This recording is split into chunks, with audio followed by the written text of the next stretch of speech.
Ги следите вестите на Канал 8. Добар ден. Организирањето референдум за тоа дали граѓаните се согласуваат да се прифати населување мигранти во општина Кочани го отвора и прашањето колку целата постапка ќе го чини општинскиот буџет.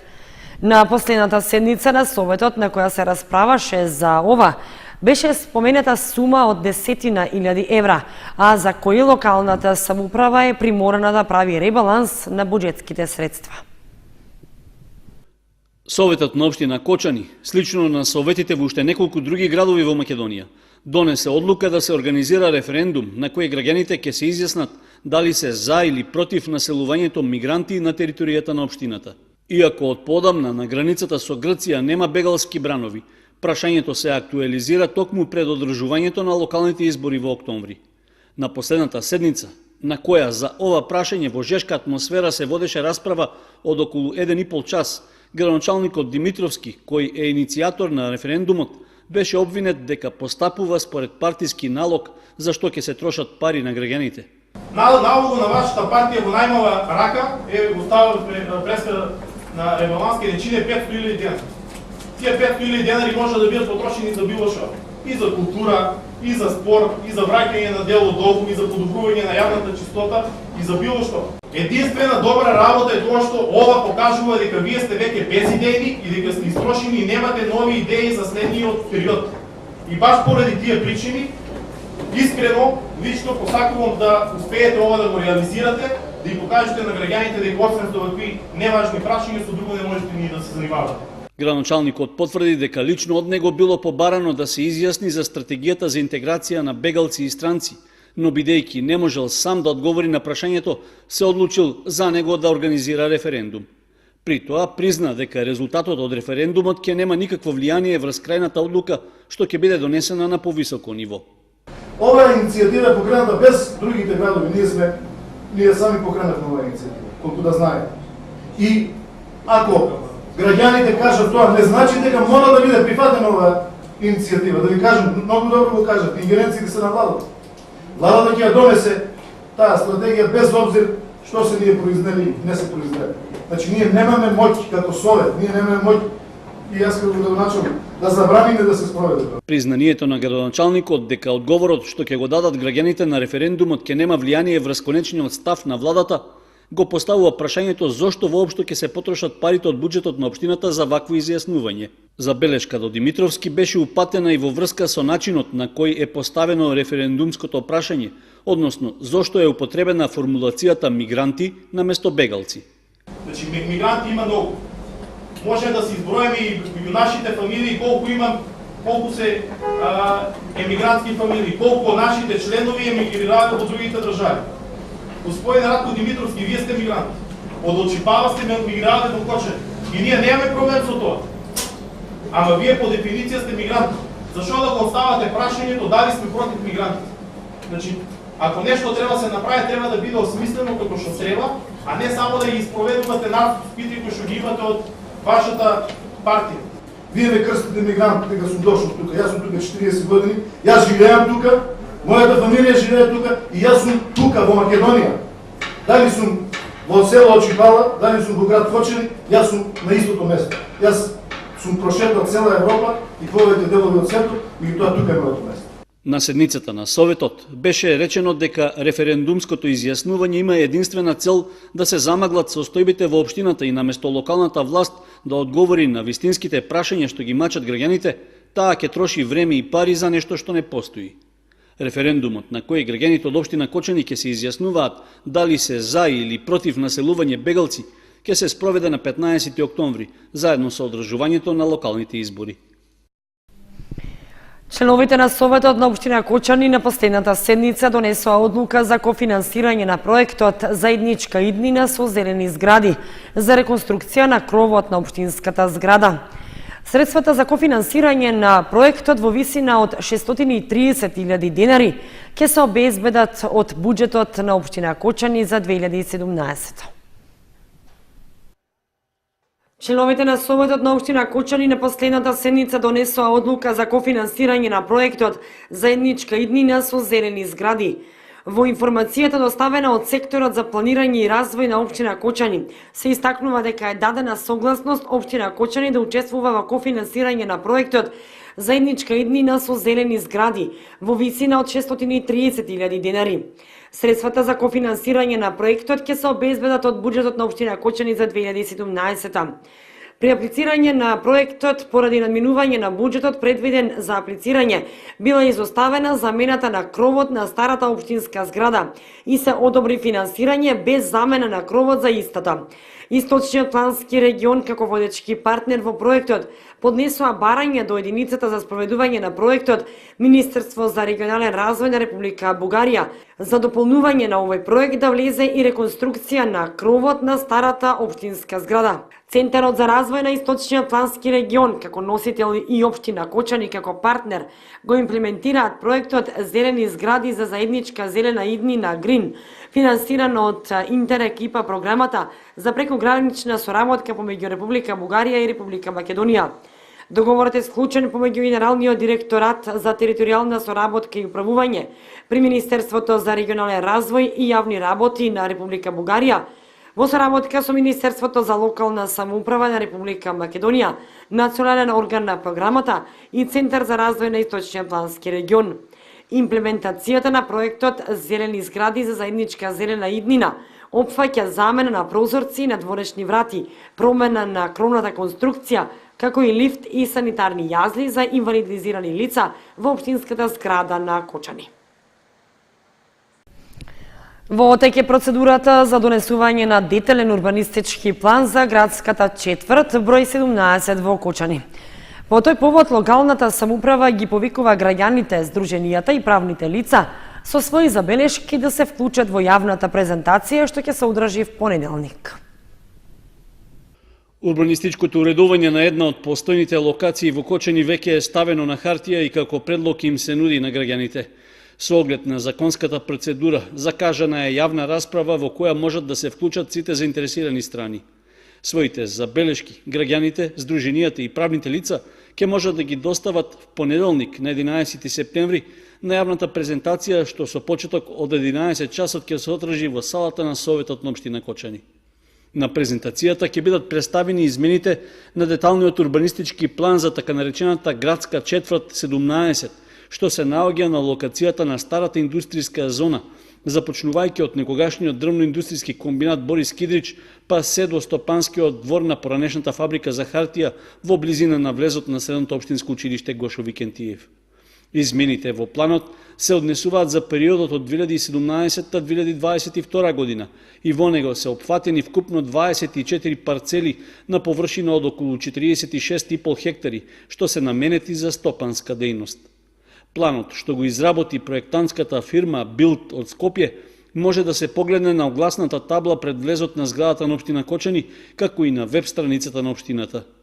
Заедно со јавната презентација се организира и јавна анкета за измените на деталниот урбанистички план, што ќе трае до 29 септември. Во тој рок, заинтересираните физички и правни лица од подрачјето, опфатено со планот, можат да достават забелешки и предлози на анкетни листови во писмена форма, што можат да ги подигнат во архивата на општинската зграда, како и од веб страницата на општина Кочани. Во прилог на анкетните листови треба да се достави копија од катастарскиот план и имотен лист за парцелата за која се доставува забелешката. Жителите од помалите населени места на истокот своите права ќе ги бараат и остваруваат преку заеднички сојуз на здруженија. Ново формираниот сојуз на здруженија за подобрување на животот на жителите во Источниот плански регион е со седиште во Виница. Местните заедници ќе го зајакнуваат своето учество во донесувањето одлуки на локално ниво, како и во спроведувањето политики за рурален развој, со кои ќе го унапредуваат јавниот живот во рамките на местната урбана заедница. Своите права ќе ги остваруваат преку ново формираниот сојуз на здруженија за подобрување на животот на жителите во Источниот плански регион со седиште во Виница. Сојузот моментално обединува 5 здруженија од Блатец, Јакимово, Владимирово и Ратево. Членови сега имаме 5 членки, тоа е здружението Ини од Виница, Здруженијето за подобрување на квалитетот на животот во местната заедница Блатец и местна заедница Јакимово, Здружение на граѓани од местна заедница Ратево и Здружение Владимирски и Линденски средби од село Владимирово Беровско. Мрежата ќе действува на територијата на целиот источен плански регион. Целна група ни се сите урбани и сите местни заедници. Сите иницијативи се добре дојдени, сите предлози уште повеќе, затоа што на тај начин ние ќе осознаеме кои се потребите на луѓето, посебно во руралните заедници, и на кој начин можеме ние да бараме да ги решаваме. Овој проект го спроведува Центарот за образование и развој, а во партнерство со Форум Центарот за стратешки истражување и документација со финансиска помош од програмата за поддршка на граѓански здруженија.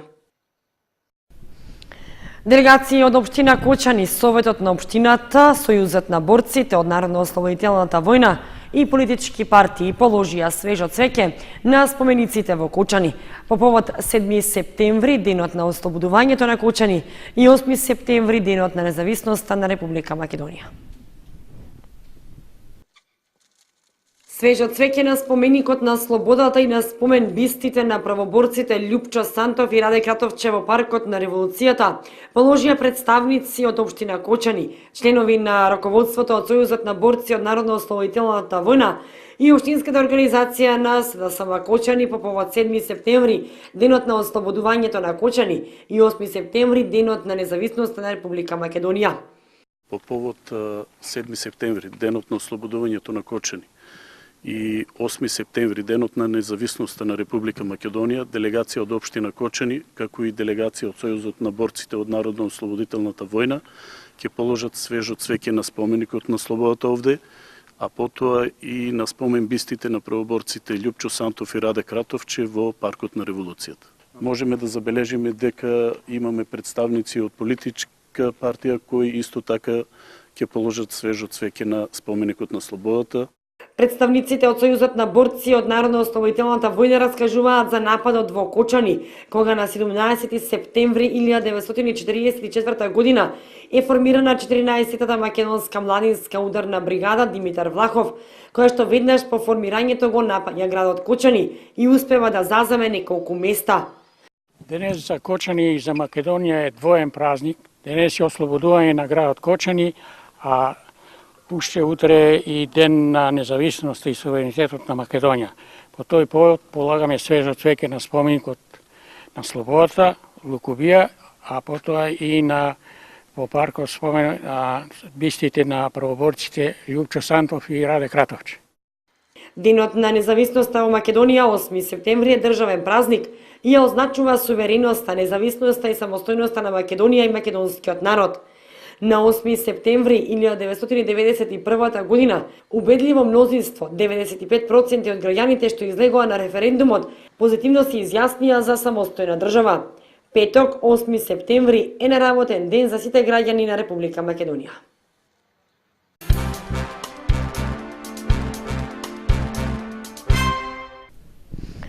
Културната манифестација Денови на Кочанскиот ориз 2017 ќе се одржи од 26 септември до 1 октомври. Изложба на дела, промоција на книги, концерти и избор на жетврска убавица за жнејување и годинава се стандардните содржини во стопанско-културната манифестација. Со изложба на дела од ликовни уметници од Кочани во Центарот за култура Бели Мугри и со концерт на Музичката академија при Универзитетот Гоце Делчев Штип, на 26 септември ќе започне 26-та стопанско-културна манифестација Денови на Кочанскиот ориз 2017. Општина Кочани како организатор ја објави програмата за културната манифестација. Започнуваме со ликовна изложба на 26 во вторник, потоа имаме концерт на Музичка академија при Универзитет Гоце Делчев Штип, понатаму во среда на 27 имаме промоција на книги. Значи имаме две промоции, не се ставени тука во поканата, значи едната е во Горни Подлог, промовираме монографија за подлог, и едната е во летната бавча на библиотека Искра, раскази од Славица Цветкова. Понатаму продолжуваме со театарска представа заради разновидност. Не е утврдено се уште која, значи тоа е на 28 во четврток. Манифестацијата ќе биде збогатена со изборот на четвртската убавица, перформанс кој што годинава е доверен на Сара Мејс, како и концертот на народни песни Јора, на кој се очекува да настапат фолклорни ансамбли од Македонија, Бугарија, Црнагора, Турција, Унгарија, како и приемна делегација од Унгарија, Украина, Словенија, Босна и Кина. Понатаму во сабота имаме од 10 часот прием на гости кај градоначалникот, тоа ќе се случува во инфоцентарот на Пониква. Понатаму имаме целодневна програма од 11 до 18 часот, која што е посветена на младите, значи тука се вклучени децата од градинката, од училиштата, здруженија на граѓани, фолклорни ансамбли кои што ќе земат учество преку дено, за да завршиме со меѓународниот фолклорен концерт, кој што е од 19 часот, и продолжуваме и понатаму, значи, во сабота со Оризовата Бела вечер, која што е во трговскиот центар, со гостин Игор Џамбазов. Централен настан на годинешните 26 денови на Кочанскиот Ориз е обичајот за жнејување на ориз на нива и вршидба, кои што на 1 октомври ќе бидат демонстрирани на оризовите полиња и на опитното поле на Институтот за ориз во Кочани. Потоа следува прогласување на најдобриот индивидуален земјоделец од Кочанско, како и презентација на јадења подготвени од ориз, представени на штандови од месни и урбани заедници. Во културно-уметничкиот дел што ќе се одржи во паркот на Револуцијата во Кочани, ќе настапи Евто Попиновски. Членовите на изведничкиот одред Ластовица организираа хуманитарна акција за собирање училишен прибор наменет за учениците од социјално ранливите семејства. Одзивот на донаторите беше солиден, а се најавува дека акцијата ќе продолжи во текот на наредната недела.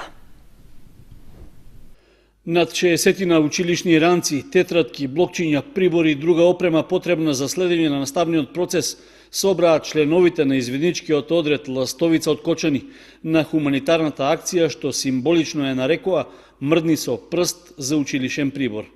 За само 2 часа, колку што активноста се реализираше на платото во трговскиот центар, поголем број граѓани, но и представници од кочанските предпријатија донираа во рамки на своите можности. Целта на акцијата е собраниот прибор и финансиските средства да им се поделат на учениците кои живеат во социјално ранливи семејства и кои не се во можност сами да го купат она што им е потребно за научилиште. Со оглед што кампањата за акцијата траеше кратко време, од изведничкиот одред велат дека за сличната таква активност ќе се подготват подобро. Сепак, задоволни се од одзивот на хуманите луѓе кои придонеле акцијата да биде успешна. Исто така, имало и најави дека интерес за донирање постои кај други правни лица кои би се вклучиле со дел од потребниот училишен прибор. Поради тоа се најавува дека хуманитарната акција ќе продолжи во текот на наредната недела, при што членовите на изведничкиот одред Ластовица се подготвени и сами да ги посетат заинтересираните граѓани и предпријатија и да ги подигнат донациите. Собраната опрема и училишен прибор деновиве ќе им бидат поделени на учениците од основните училишта во општината.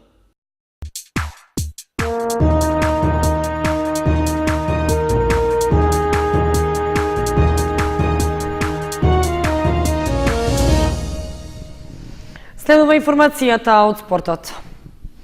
Викендов продолжуваат напреварите во фудбалското првенство на првата лига за жени, при што женскиот фудбалски клуб Кочани на домашен терен ќе ја дочека екипата на спортски центар Истатов од Дојран. Исто така започнуваат и напреварите во детските фудбалски лиги. В недела на стадионот Никола Мантов ќе се одигра фудбалскиот надпревар во рамки на второто коло од првенството на првата лига за жени. Женскиот фудбалски клуб Кочани ќе биде домакин на надпреварот против силната екипа на спортски центар Истатов од Дојран, која е еден од фаворитите за пласман во врвот на табелата. По катастрофалниот пораз од 6:0 во првото коло на гостувањето во Струмица против Тиверија, на нашите фудбалерки им предстои тешка задача да ги освојат бодовите и да ја вратат самодовербата. Тоа треба да помогне да се извлечат од дното каде што се наоѓаат во моментот и да го подобрат бодовното салдо. Како што рековме, средбата се игра в недела со почеток од 16 часот на стадионот во Кочани. Викендов се играат и надпреварите во детските фудбалски лиги во кои учествуваат екипите на фудбалската школа Фудбал Старс. Во регионалната лига генерациите 2001 и 2002 на игралиштето во Горни Подлог ќе ги дочекаат соодветните екипи на градскиот ривал Осогово, а средбите се играат в петок од 15 и од 17 часот. В недела пак во регионалната Југоисточна лига генерациите 2003 и 2004 ќе патуваат во Штип, каде на игралиштето во населбата Баби ќе се сретнат со екипите на Академија Постолов. Освен на првенствените надпревари, фудбал Старс в сабота и недела ќе учествува и со две екипи на меѓународниот турнир ЛГ Куп 2017, што се одржува во Битола. Нашиот клуб ќе го представуваат најмладите фудбалери од генерациите 2008 и 2009.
Почитувани, со временската прогноза го завршуваме и ова издание на вестите на Канал 8. Имајте пријатна вечер. Довидување.